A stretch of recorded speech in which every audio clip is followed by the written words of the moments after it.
The Sunshine in Sequim is the perfect place to farm.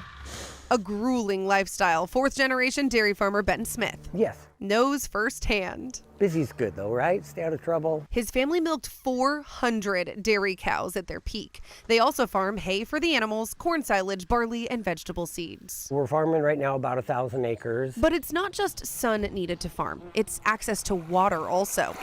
In recent decreasing rain and mountain snow is lowering river levels where they irrigate to water their crops, having a domino effect. We have a limited resource in water. We have, decreasing fish runs, and we have a need to produce food. It's already a dry place to live thanks to the Olympic Mountains.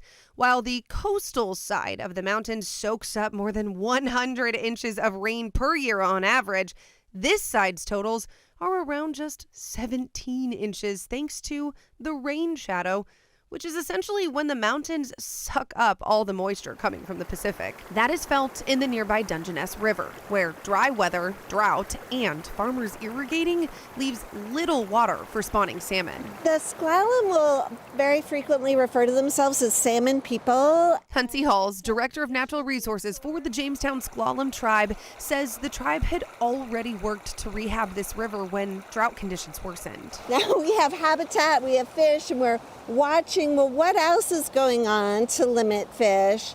And we're seeing that in the last several seasons, we've had declared drought. Here, there are multiple players with one shared goal, so they teamed up to keep the river flowing. Water can be sort of this contentious thing, but here everybody knows it's important for human use, but also for the environment. So you have all these different groups that are really wanting to work together and find an answer to keep as much water in stream to help the salmon. Chris Zernecki with the nonprofit Washington Water Trust says they've now started implementing a new system during drought years, and they saw the success this summer. We work with the farmers, and they opt into this program where they can choose not to irrigate their land for the last month of the irrigation season, so in August and September.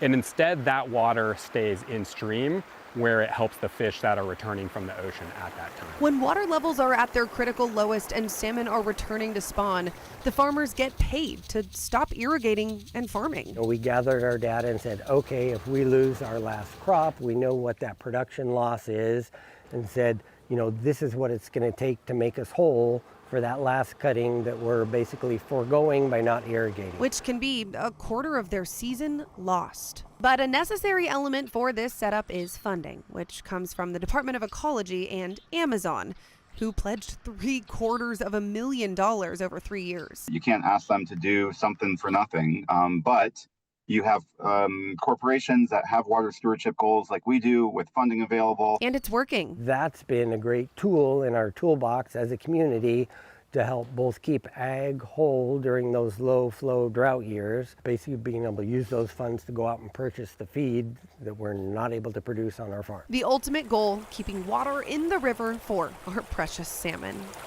They're seeing the multiple salmon species that swim through this water are returning and spawning, something everyone is glad to see. They've been in trouble, the populations have been declining recently, so it's really important that we don't let these salmon species, again, this incredible symbol of the people in Washington, go away. We have to protect them and help them come back. For Environment Northwest, I'm meteorologist Leah Pizzetti.